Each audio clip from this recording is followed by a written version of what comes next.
देखिए चौसा पशु मंडी में गोलू के पास 2 गाय बची हुई है। दोनों गिर का क्रस है।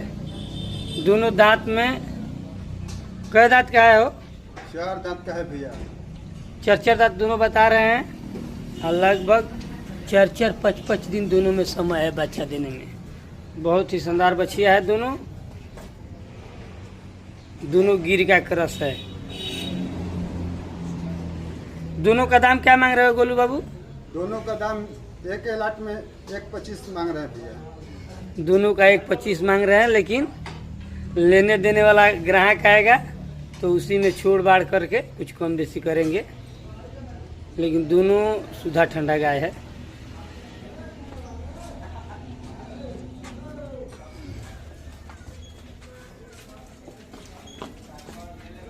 ले जा।